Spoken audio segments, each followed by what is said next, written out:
बात बड़ी खबर की। झारखंड के सियासी गलियारे से इस वक्त की सबसे बड़ी खबर सामने आ रही है, जहां राज्यसभा चुनाव को लेकर सियासी हलचल तेज होती दिख रही है। सीएम हेमंत सोरेन आजसू पार्टी के अध्यक्ष सुदेश महतो से मुलाकात करने पहुंचे हैं और इस मुलाकात का मकसद राज्यसभा चुनाव में कांग्रेस प्रत्याशी शहजादा अनवर के लिए समर्थन जुटाना है।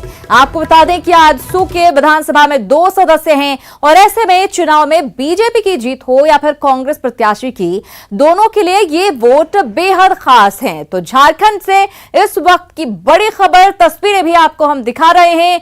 आप देख सकते हैं हेमंत सोरेन मिलने के लिए पहुंचे हैं सुदेश महतो से। सीएम हेमंत सोरेन आजसू पार्टी अध्यक्ष सुदेश महतो से मुलाकात करते हुए, इस मुलाकात के मायने बेहद खास। इसका मकसद दरअसल यह है कि राज्यसभा चुनाव में कांग्रेस प्रत्याशी शहजादा अनवर के लिए समर्थन जुटा सके। संजय सिन्हा हमारे साथ जुड़ गए, उनसे करेंगे बातचीत। संजय, पूरी कोशिश की जा रही है, हेमंत सोरेन जुटे हुए हैं कि किस तरह से दूसरी सीट भी हासिल की जा सके, कांग्रेस के लिए समर्थन जुटाने में जुटे हैं। जी श्रीराधा, बिल्कुल करीब 25 से 30 मिनट का समय गुजर चुका है। सीएम हेमंत सोरेन पहुंचे हैं सुदेश महतो के आवास पर। फिलहाल तो आपको जैसा जान रहे हैं कि आंकड़ा बिल्कुल स्पष्ट है कि यूपीए के पास करीब 49 सीटों हैं, 49 विधायकों का समर्थन है और पूरा प्रयास है, सीएम भी कोशिश कर रहे हैं कि उन्हें आजसू के 2 सीटों का समर्थन मिले। और पूरा जो आप कह सकते हैं कि राजनीति, आप राज्यसभा की राजनीति आप देखें झारखंड के संदर्भ में, तो सिर्फ राजनीति नहीं रहती है बल्कि एक क्राइसिस मैनेजमेंट भी रहता है, जो लास्ट मोमेंट में जाकर के सब चीज़ें तय होती है। कुछ 1-2 सीटें जो रहती है, विधायकों का समर्थन कुछ इधर उधर भी करने का प्रयास रहता है। तो शायद इसी रणनीति के तहत पिछले राज्यसभा चुनाव के इतिहास को देखते हुए शहजादा अनवर को यहाँ उतारा गया था मैदान में कांग्रेस की ओर से। और सीएम हेमंत सोरेन जो कि अभी आज पहुंचे सुदेश महतो के आवास पर, शायद इसी उम्मीद में। संजय, ये बड़ा दिलचस्प है। अभी हमने देखा ढुल्लू महतो को लेकर झटका लगा है बीजेपी को, दूसरी तरफ हम देख रहे हैं कि सुदेश महतो से मिलने के लिए पहुंचे हुए हेमंत सोरेन। अगर आप काफी वक्त से यहाँ की राजनीति पर नजर रख रहे हैं, अगर वैसे में हम देखें, क्योंकि हम ये मानकर चल रहे थे, बहुत लोग ये मानकर चल रहे थे कि आजसू बीजेपी के साथ जाएगी, कितनी उम्मीद हम कहें कि हेमंत सोरेन सफल हो सकते हैं आजसू को मनाने में?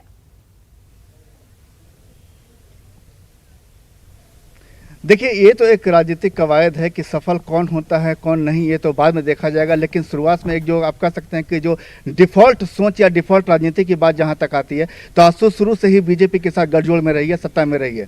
दोनों चुनाव में अलग हटे, रिजल्ट क्या रहा लोगों ने देखा।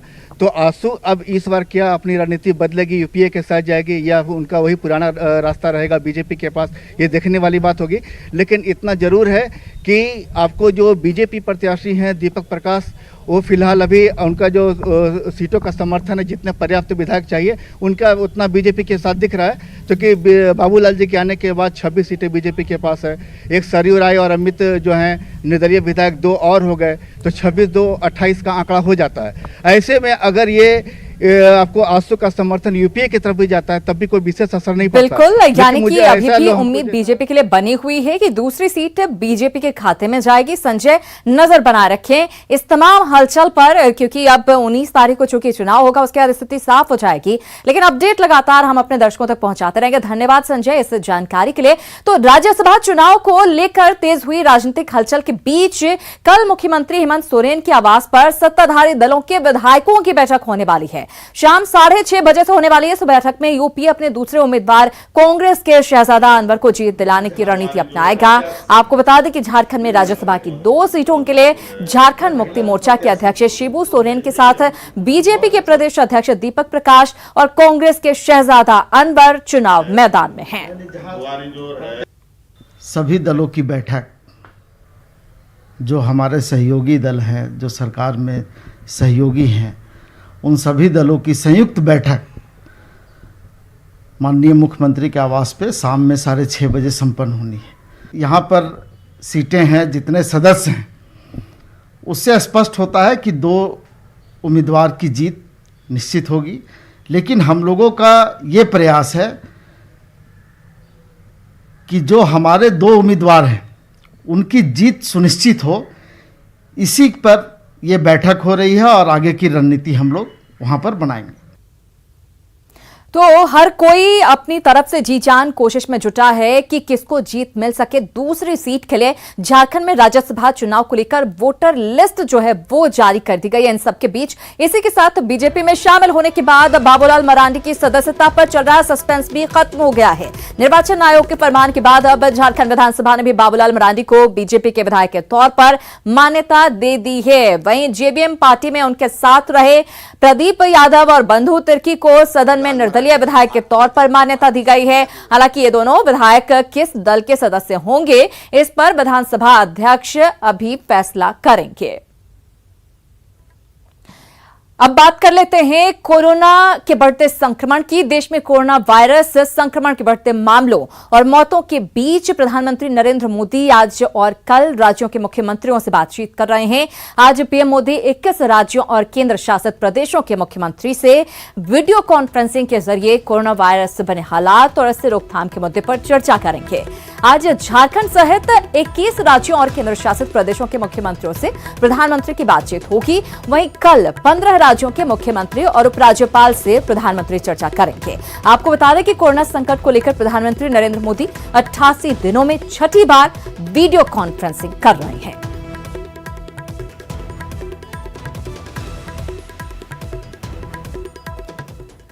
वहीं सीएम हेमंत सोरेन ने कहा कि प्रदेश में लॉकडाउन को लेकर कोई भी फैसला केंद्र की गाइडलाइंस और निर्देश पर ही लिया जाएगा। मुख्यमंत्री ने कहा कि सरकार ने अपना होमवर्क पूरा कर लिया है। वहीं श्रावणी मेले पर सीएम ने कहा कि भारत सरकार ने इस संदर्भ में निर्देश दे रखा है और राज्य सरकार स्थिति के अनुसार ही इस पर फैसला करेगी। देखिए, इस पर तो कुछ तो खुल भी रहा है और हमारी नज़र और पूरी प्रशासन की नज़र इस पर बनी हुई है। प्रधानमंत्री जी के साथ वीडियो कॉन्फ्रेंसिंग भी है। अब देखते हैं क्या बात आती है, ये भी देख लेते हैं। मुझे लगता है कि देख लेना चाहिए। उसके बाद मुझे लगता है कि सरकार को निर्णय लेने में और थोड़ा आसानी होगी। प्रवासी तो आए हैं, साथ में कोरोना भी आया है। अब इसको लेकर के आप देख रहे हैं जिस तरीके से संक्रमण बढ़ रहा है लगातार, और इसकी गति पर हमारी नज़र है और उसी के उपरांत हम लोग कैसे ना और बढ़े। आप देख रहे हैं कि और सब राज्यों में, राजधानी में किस तरीके से लगातार इस विषय पर चिंतन मंथन हो रहा है और जो स्थिति कई राज्यों की बहुत बुरी हो चली है, ऐसी स्थिति पर हम लोग ना आए। हम लोग उस निर्णय के साथ आगे जाते हैं। हार्ड डिसीजन लेंगे सर आने वाले समय में, क्योंकि लगातार जरूरत पड़ेगा तो वो भी लिया जाएगा, इसमें कोई दुविधा की बात नहीं। और केंद्र और राज्य सरकार की तमाम कवायदों के बीच प्रदेश में कोरोना पॉजिटिव की संख्या जो है वो बढ़ती जा रही है दिनों दिन। ऐसे में लॉकडाउन को लेकर सीएम हेमंत सोरेन आज पीएम के साथ चर्चा करने वाले हैं। राज्य के लोगों ने भी अपने विचारों से सीएम को वाकिफ करवाया है। लोगों से बातचीत की हमारे संवाददाता संजय कुमार सिन्हा ने। झारखंड में भी कोरोना पॉजिटिव की संख्या लगातार बढ़ रही है, लिहाजा मन में सवाल उठना लाजिमी है कि लॉकडाउन को लेकर आखिर क्या फैसला लिया जाए। हमारे साथ रांची फिरालाल के पास कुछ लोग मौजूद हैं, हम उनसे ही बात करेंगे कि आखिर सरकार को इस संबंध में क्या फैसला लेना चाहिए। सरकार को हमारे हिसाब से अभी कोरोना वायरस बहुत तेजी से बढ़ रहा है, इसके लिए अभी लॉकडाउन और बढ़ाना चाहिए हमारे हिसाब से, क्योंकि अभी झारखंड में बहुत तेजी से फैल रहा है संक्रमण, इसीलिए लॉकडाउन बढ़ना चाहिए। अभी लॉकडाउन बढ़ना चाहिए, आप क्या सरकार को सलाह देंगे? अभी तो लॉकडाउन बढ़ाना ही चाहिए, क्योंकि बहुत ज़्यादा आदमी घूम रहा है और जितना घूम रहा है उतना ज़्यादा अभी कोरोना पॉजिटिव निकल ही रहा है। नेगेटिव तो निकलने का बहुत कम चांस हो रहा है, इसलिए भी दुकान खुलने के संबंध में कि आपका क्या राय है, क्या होना चाहिए? मेरा कहना है कि लॉकडाउन को बढ़ाना नहीं चाहिए, अनलॉक चालू रखना चाहिए, लेकिन ऐसा करना चाहिए कि पूरी व्यवस्था रहे, पूरी सुरक्षा, पुलिसकर्मी पूरी सुरक्षा दे और जो लोग अनलॉक के जो नियम सरकार ने बनाए हैं उनका सही तरीके से पालन करें, क्योंकि अगर हर चीज़ बंद रहेगी तो हमारी अर्थव्यवस्था का क्या होगा, हम लोग क्या कमाएंगे, क्या खाएंगे।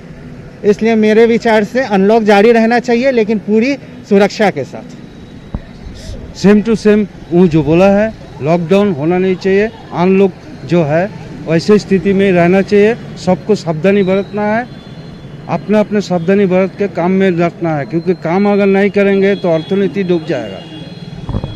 तो मिली जुली राय है, कुछ का कहना है कि जिंदगी बचाना भी जरूरी है तो साथ में कारोबार भी जरूरी है, लिहाजा सरकार को इस संबंध में फैसला सोच समझकर ही लेना चाहिए।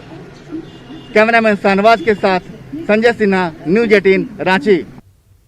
तो कोरोना से भी बचना है और लोगों का रोजगार ना जाए, इसके बारे में भी सरकार को सोचना है। इधर सोमवार को अगर कोरोना के आंकड़ों की बात करें तो सोमवार को कोरोना के 30 नए केस मिलने के साथ ही राज्य में कोरोना पॉजिटिव की संख्या बढ़कर 1793 हो गई। वहीं कल एक और कोरोना पॉजिटिव की रिम्स में मौत के बाद कोरोना से मरने वालों की संख्या बढ़कर 9 हो गई है।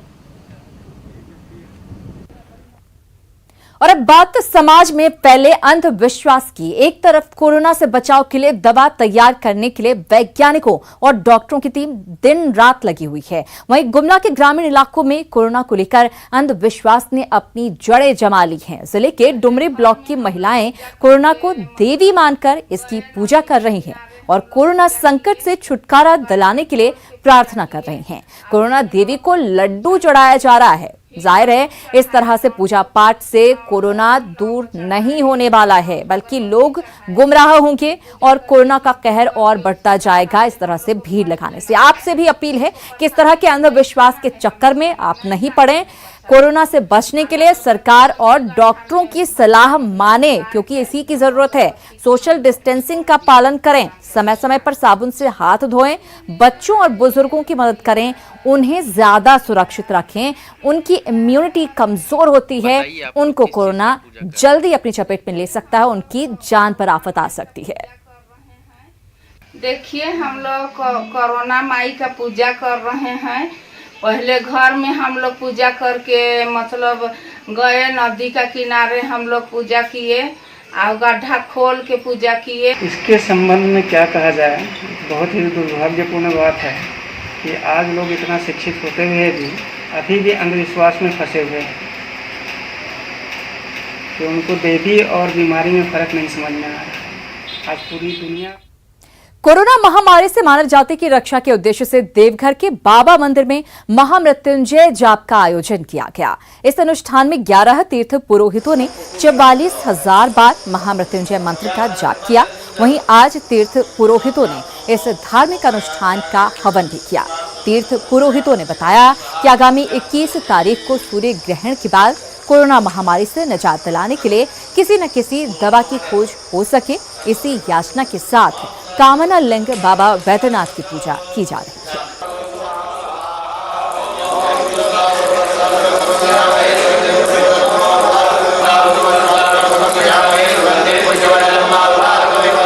का उद्देश्य है कि अभी जो वर्तमान में पूरी दुनिया में कोरोना महामारी फैली हुई है, उसके निमित्त प्रत्येक ज्योतिर्लिंग में, यहाँ से लेकर के जितने भी ज्योतिर्लिंग हैं, सब जगह कुछ न कुछ अनुष्ठान किए जा रहे हैं। यहाँ जो है अनुष्ठान महामृत्युंजय जप और भगवान वैद्यनाथ की विशेष पूजा है। खबरों में आगे बढ़ेंगे। सुशांत सिंह राजपूत मानसिक रूप से मजबूत कलाकार थे, लिहाजा उनकी खुदकुशी मामले की जांच सीबीआई से करानी चाहिए, ये मांग की है रांची जिला क्रिकेट एसोसिएशन के पूर्व सचिव मोहम्मद वसीम ने। आपको बता दें कि मोहम्मद वसीम ने रांची में फिल्म की शूटिंग के दौरान क्रिकेट से संबंधित सभी सामान टीम को मुहैया करवाया था, लिहाजा सुशांत सिंह राजपूत के साथ उनकी अच्छी बॉन्डिंग हो गई थी। खुद से साथ में कुछ समय बिताए यहाँ पर मैं शूटिंग के दौरान, तो हमको कहीं पर में ऐसा नहीं लगा कि वो इंसान जो इतना मजबूत थे, अपने दृढ़ संकल्प से थे, इतना उभरते हुए स्टार थे, ये कभी ऐसा कदम ले ही नहीं सकते हैं। हम लोग इस समय बात से बहुत दुखी हैं कि ऐसा स्टेप कैसे ले लिया उसने। इतना मजबूत एक स्ट्रॉन्ग जो उभरता हुआ स्टार इस तरह से कदम उठा नहीं सकते हैं, इसलिए इसके पीछे कोई कारण होगा और इसके लिए जांच का मांग करते हैं हम लोगों ने। और अब बात कर लेते हैं नक्सलियों के खिलाफ चलाए जा रहे अभियान की। सीआरपीएफ और पुलिस ने सारंडा के जंगलों में नक्सलियों के खिलाफ संयुक्त अभियान की शुरुआत की है। सीआरपीएफ के चाईबासा रेंज के डीआईजी हनुमंत सिंह रावत खुद इस अभियान की अगुवाई कर रहे हैं। ऑपरेशन में एसपी इंद्रजीत मेहता और सीआरपीएफ 60वीं बटालियन के कमांडेंट आनंद कुमार भी शामिल हैं। आपको बता दें कि माओवादी इस इलाके में पोस्टरबाजी कर ग्रामीणों में दहशत फैलाने के साथ साथ विकास के काम को रोक रहे हैं।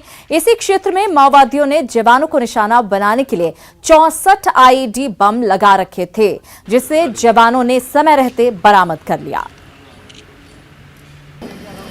उसका उद्देश्य ये है कि यहाँ पे जो है नक्सलियों को इधर से उखाड़ के फेंकना और यहाँ पे सरकारी योजनाओं को जो है पहुँचाने के लिए जन जन तक कार्य करना। अभी ये पीछे देखिए पूरा ये जो आईडी यहाँ पे बिछा रखा था, जिसको कि हमारे जवानों ने निस्तानबूद कर दिया है और जिससे जो कि इन्होंने बिछाया था नक्सलियों ने कि फोर्सेज न बढ़ सके अंदर। सरजाम बुरू और सांगाजाटा के क्षेत्र में वाकई में वहाँ की जनता को नक्सलियों ने परेशान कर रखा था और अभी भी उनका जो है वहाँ पर जनता को परेशान करने की कार्रवाई उनकी जारी है। इसी आसूचना पे हमने सरजाम बुरू और सांगाजाटा के एरिया में जो है हम लोगों ने ऑप्स चलाया है, जिसमें सीआरपीएफ, कोबरा बटालियन, जेजे की कंपनियां और जिला पुलिस ने मिल के इस क्षेत्र में लगातार ऑपरेशन हम लोग कर रहे हैं। यह ऑपरेशन हम लोग इधर चोरों के उत्पात से जमशेदपुर में आम लोगों के साथ ही खास भी सुरक्षित नहीं दिख रहे हैं। पद्मश्री अवार्ड से सम्मानित पर्वतारोही प्रेमलता अग्रवाल के कदमा स्थित आवास में चोरों ने चोरी कर ली। इस दौरान घर का ताला काटकर पद्मश्री अवार्ड की चोरी की गई। वहीं लाखों रुपए के जेवरात पर भी हाथ साफ किया गया। मौके पर पहुंची पुलिस मामले की छानबीन में जुटी हुई है, लेकिन अभी तक चोरों का कोई सुराग पुलिस को नहीं मिल सका है। और जमशेदपुर के जुगसलाई थाना क्षेत्र में 14 जून को हुई फायरिंग मामले के आरोपी मनीष सिंह ने जुगसलाई थाने में सरेंडर कर दिया है। मनीष सिंह ने पिस्टल और 6 जिंदा कारतूस के साथ सरेंडर किया। आपको बता दें कि 14 जून को मनीष सिंह ने अस्पताल कर्मचारी बंटी सिंह पर ताबड़तोड़ गोलियां चलाई थी, जिसमें बंटी सिंह घायल हो गया था। इस मामले में पुलिस लगातार अपराधी मनीष सिंह के ठिकानों पर छापेमारी कर रही थी और आखिरकार आज मनीष सिंह ने सरेंडर कर दिया। अच्छा ठीक है ना, हम लेके चल रहे हैं, हम लेके चल रहे हैं।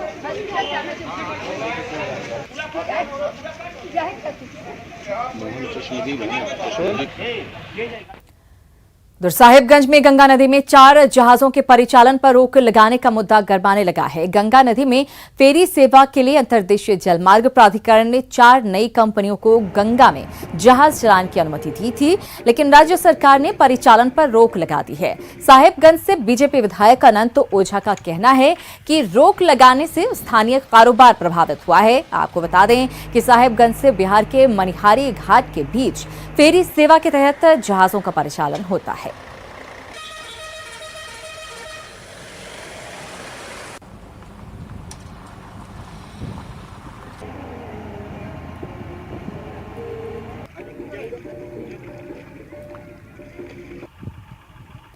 और साहिबगंज में राइस मिल नहीं होने से किसानों को भारी परेशानी का सामना करना पड़ रहा है। इसे लेकर पाकुड़, देवघर सहित अन्य क्षेत्रों में जाने के लिए वो विवश हैं। किसानों की इन समस्याओं को देखते हुए उद्योग विभाग ने राइस मिल का प्रस्ताव भेजा है। ऐसे में अब किसानों को राहत मिलने की उम्मीद नजर आ रही है।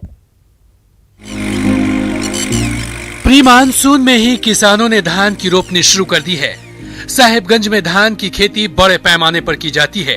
इसके बावजूद जिले में एक भी राइस मिल नहीं है। ऐसे में किसानों को पाकुड़, देवघर के अलावे पूर्णिया और कटिहार धान भेजना पड़ता है, जो किसानों के लिए महंगा पड़ता है। ऐसे में किसानों की मांग पर उद्योग विभाग ने इस बार राइस मिल का प्रस्ताव तैयार किया है। राइस मिल के लग जाने से किसानों को सहूलियत होगी और सस्ते मूल्य पर चावल भी उपलब्ध हो सकेगा। बाहर से चावल, पूर्णिया से चावल आ रहा है और कटिहार से चावल आ रहा है, तो इसे यहाँ यदि इंडस्ट्री लग जाता है तो यहाँ के लोगों को सस्ते दर पर चावल उपलब्ध होगा और खाद्यान्न की कमी नहीं। इसलिए हम लोग चाह रहे हैं कि जो है ये नया उद्योग लगे। जिला आपूर्ति पदाधिकारी ने भी किसानों की इस परेशानी को सही बताया। करीब 21,000 क्विंटल हमारा राइस मिल पाकुड़ का गणेश राइस मिल है, वो टैग है, वहाँ हम लोगों ने धान भिजवा दिया है। वहाँ से चावल तैयार करके एक रेशियो है 68% चावल वो FCI को आपूर्ति किया जाएगा और FCI उस राशि का पेमेंट जो है सो राज्य सरकार को करेगी। साहिबगंज में राइस मिल की मांग को देखते हुए उद्योग विभाग ने राइस मिल खोलने का जो प्रस्ताव तैयार किया, उससे स्थानीय बाजारों में सस्ते दरों पर चावल उपलब्ध होगा और किसानों को भी इसका भरपूर लाभ मिल सकेगा। न्यूज 18 के लिए साहिबगंज से निशांत की रिपोर्ट। और इसी के साथ इस बुलेटिन में फिलहाल इतना ही, लेकिन न्यूज 18 बिहार झारखंड पर खबरों का सिलसिला लगातार जारी है।